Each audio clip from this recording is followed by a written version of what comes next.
Olá pessoal, meu nome é Renata Oliveira e eu vou trabalhar esse semestre com vocês, tá? Com a disciplina de crescimento e desenvolvimento aplicado à atividade física para crianças e adolescentes, tá? Se você gostar do vídeo, deixe o seu like no canal EFI Sem Complicação. Ative o sininho de notificação e, se possível, compartilhe e deixe seus comentários com críticas e sugestões. A bibliografia que nós iremos utilizar no decorrer do semestre será esses livros: Desenvolvimento Humano, do Papalha, Compreendendo o Desenvolvimento Motor, do Galarrui, e A Criança em Desenvolvimento, da Ellen Bean. Em relação à evolução do estudo humano, tá? Essa questão de crescimento e desenvolvimento, ela vem estudar, né, o campo do desenvolvimento humano. Se refere a um estudo científico de como as pessoas mudam ao longo da vida. É uma área de estudo científico relativamente nova e preocupa-se em entender os processos de desenvolvimento que influencia toda a pessoa normal, tá? E esse processo de desenvolvimento, ele é influenciado pelas diferenças individuais das pessoas e pelo meio em que ela vive também, que difere esse desenvolvimento. Em relação ainda ao desenvolvimento infantil, nós vamos perceber ao longo da disciplina que vai ter as características que são inatas, próprias do indivíduo, e também as influências do meio em que ele vive. Os cientistas atualmente, eles reconhecem que esse desenvolvimento ele ocorre durante toda a vida do indivíduo e trata alguns princípios, como o conceito de um processo vitalício de desenvolvimento que pode ser estudado cientificamente, o qual vai ser então composto, né, pelo esse desenvolvimento do ciclo vital do indivíduo. Então agora a gente vai falar um pouquinho dos princípios fundamentais de uma abordagem do desenvolvimento do ciclo vital. Então, o desenvolvimento, ele é vitalício, quer dizer que cada período do tempo de vida, ele é influenciado pelo que aconteceu antes e irá afetar o que está por vir ainda na vida do indivíduo, sendo todos esses aspectos importantes. O desenvolvimento, ele também depende da história e contexto. Pois os seres humanos, eles são influenciados pelo contexto histórico e social, influenciam os mesmos, que se interagem e mudam num processo contínuo. O desenvolvimento, ele é multidimensional e multidirecional, que quer dizer que existe um equilíbrio entre o crescimento e o declínio durante toda a vida do indivíduo. Então, por exemplo, as crianças, elas crescem em tamanho e adquirem habilidades. E o equilíbrio, ele muda gradualmente, em que tem um aumento do vocabulário da criança, diminui a capacidade de resolver problemas desconhecidos. Isso conforme vai envelhecendo as pessoas. O desenvolvimento, ele é flexível ou plástico, entendendo isso aqui por plasticidade, a capacidade de modificação do desempenho. Então, por exemplo, memória, a força, eles podem ser aprimorados com a prática, tá? Porém, não são infinitamente flexíveis, tem um limite. Então, existem dois tipos de mudança que o indivíduo pode ter: quantitativa, que seria em número ou quantidade, por exemplo, o aumento da estatura, e qualitativa, que seria mais relacionado, né, com a estrutura, a organização. Então, a fala seria essa mudança qualitativa. Em relação aqui ao desenvolvimento humano, tem alguns aspectos do desenvolvimento humano. A literatura ela divide esse desenvolvimento em domínios distintos que, embora eles aconteçam simultaneamente. Então, nós temos desenvolvimento físico, cognitivo, psicológico e social. No desenvolvimento físico engloba, né, o crescimento corporal e do cérebro, das capacidades sensoriais e habilidades motoras e da saúde do indivíduo. E esse desenvolvimento ele pode interferir também no desenvolvimento da linguagem da criança. Em relação ao desenvolvimento cognitivo, está mais relacionado, né, com as capacidades mentais, como aprendizagem, memória, linguagem, pensamento, e também está relacionado com o crescimento, tanto físico quanto emocional. Em relação ao desenvolvimento psicossocial, nesse envolve a personalidade e os relacionamentos pessoais das pessoas. Então, é um campo também que deve ser estudado, pois quando a gente leva para a questão de exercício físico e desempenho, um exemplo, a ansiedade do indivíduo, do atleta, ela pode prejudicar seu desempenho. Agora nós vamos tratar em relação, né, à hereditariedade, o ambiente, a maturação e qual a influência que eles têm no desenvolvimento humano, né? Primeiro aqui, né? A nossa genética, ela vem dos nossos pais biológicos e vai influenciar também nesse desenvolvimento humano nosso. Porém, o ambiente em que nós fazemos parte, desde a formação no útero, ela também vai ter uma influência nesse desenvolvimento. A maturação, que seria o desdobramento de uma sequência geneticamente influenciada e muitas das vezes relacionadas com a idade, de mudanças físicas e padrões de comportamento. Então, no decorrer, né, do nosso desenvolvimento, nós vemos essa alteração aí dessa maturação.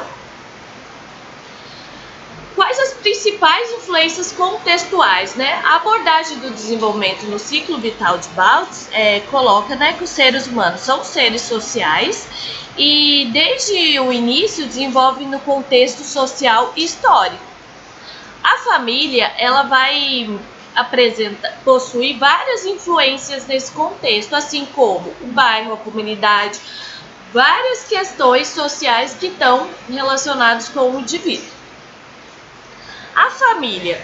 A família nuclear, por exemplo, que seria, né, a unidade doméstica, econômica e de parentesco entre duas gerações. Ela é composta pelos pais e seus filhos biológicos ou adotivos.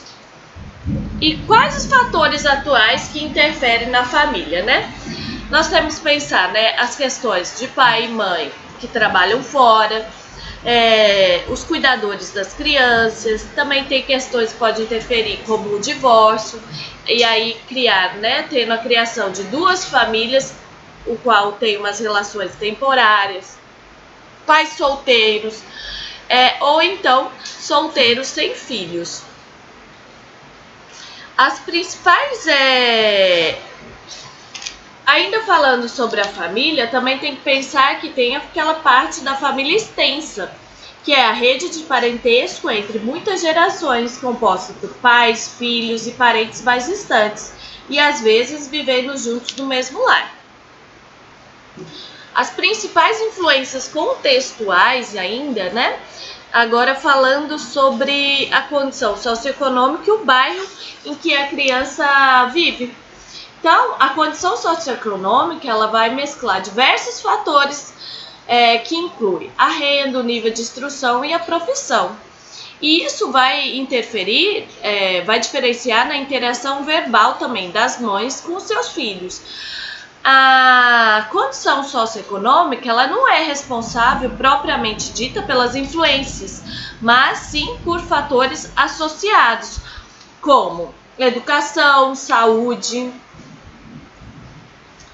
Então, a condição socioeconômica e do bairro, ela pode limitar as escolhas que as pessoas irão, de onde elas irão viver, O bairro ele pode interferir na percepção da expectativa de vida da criança.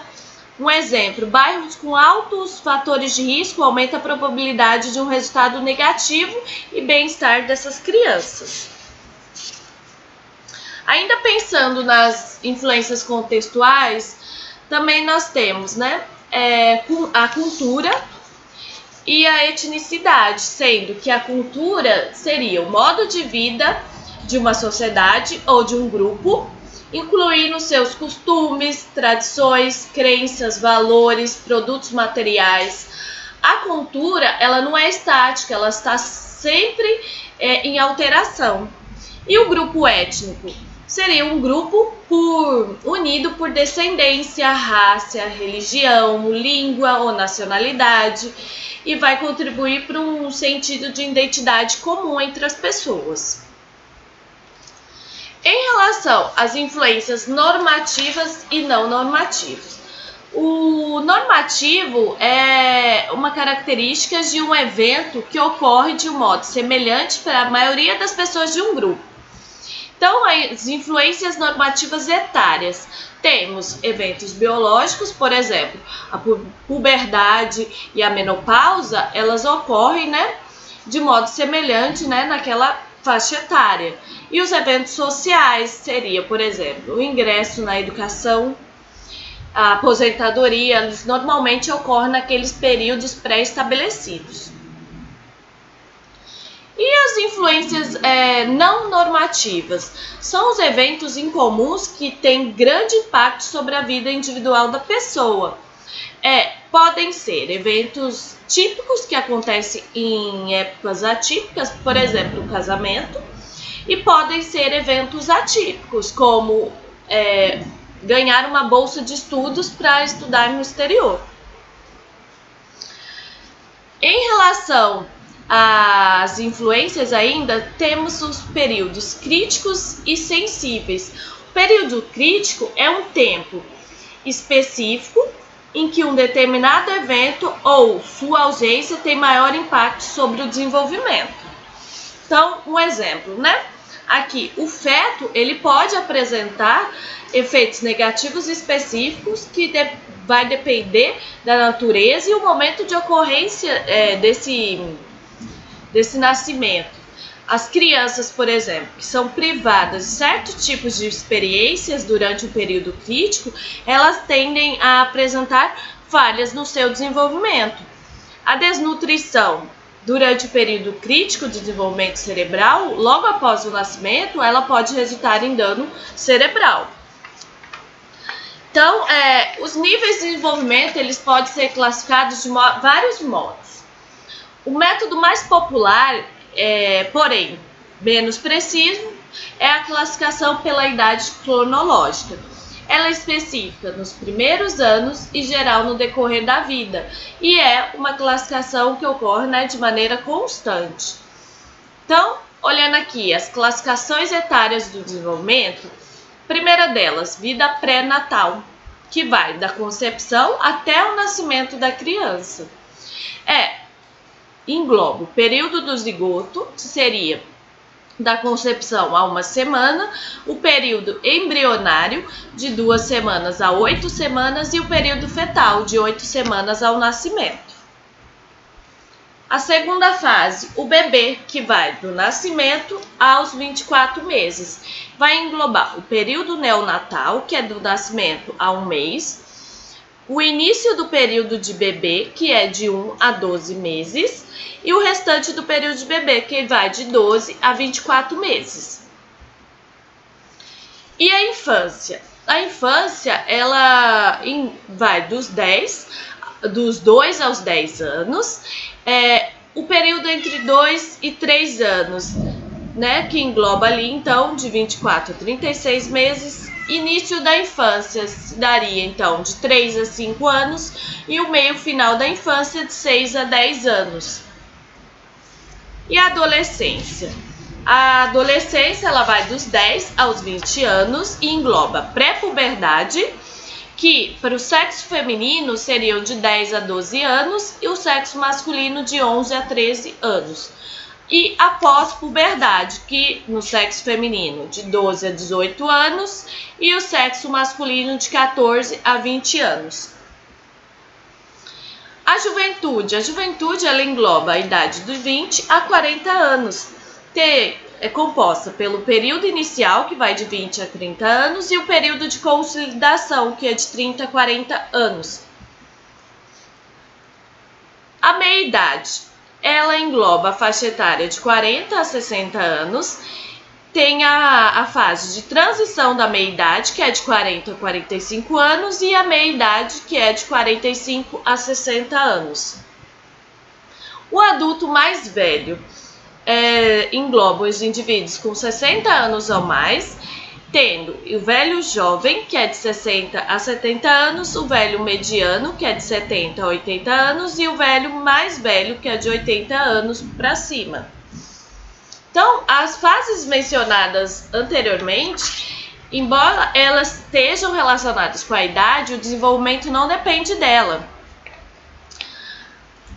A idade cronológica é somente uma estimativa bruta do nível de desenvolvimento do indivíduo, porém, existem outros meios para obter o nível de desenvolvimento desse indivíduo. Então, o que é a idade, biológica? Ela vai fornecer um registro da sua taxa de progressão em direção à maturidade e vai englobar a idade morfológica, esquelética, dentária e sexual, que nós iremos ver agora. A idade morfológica, ela faz a comparação do tamanho da pessoa com padrões normativos. Atualmente, os pediatras eles utilizam gráficos de crescimento físico desenvolvido por diferentes institutos, como esse apresentado aqui na imagem para vocês. A idade esquelética, ela fornece o registro da idade biológica de desenvolvimento por meio do esqueleto e pode ser determinada pelo uso de raio-x dos ossos carpais das mãos e do punho. A idade dentária. A sequência do desenvolvimento dos dentes, desde o surgimento da primeira cúspide até o fechamento da raiz, fornece uma medição da idade de calcificação. Então, é outra forma de verificar essa idade biológica. Idade sexual refere-se à maturação sexual dos indivíduos, sendo determinada pelas características sexuais primárias e secundárias. Um exemplo é a escala de maturidade de Tanner, que faz comparação com as imagens pré-estabelecidas, igual mostrado na imagem aí para vocês. Outros métodos de medição da idade tem emocional, que seria a medição da socialização e da capacidade de funcionamento dentro dos ambientes. Mental, medição complexa do potencial mental do indivíduo em função do aprendizado. Autoconceitual seria a medição da avaliação pessoal que o indivíduo faz do próprio valor ou capacidade. E perceptiva, que seria a avaliação da taxa e da extensão do desenvolvimento da percepção pessoal. Todas essas medições da idade, elas são variáveis e estão relacionadas também com a idade cronológica, mas não dependem dela. Portanto, todos os que trabalham tanto com bebê, criança, adolescente ou adulto, ele não deve confiar demais na classificação cronológica da idade simplesmente por sua facilidade e conveniência. Ele deve utilizar outros métodos também. Aqui estão as referências utilizadas na aula de hoje. Eu quero agradecer a participação de vocês e espero que tenham gostado do vídeo. Deixem os seus comentários para que a gente possa melhorar para a próxima aula e nos vemos na próxima. Muito obrigada!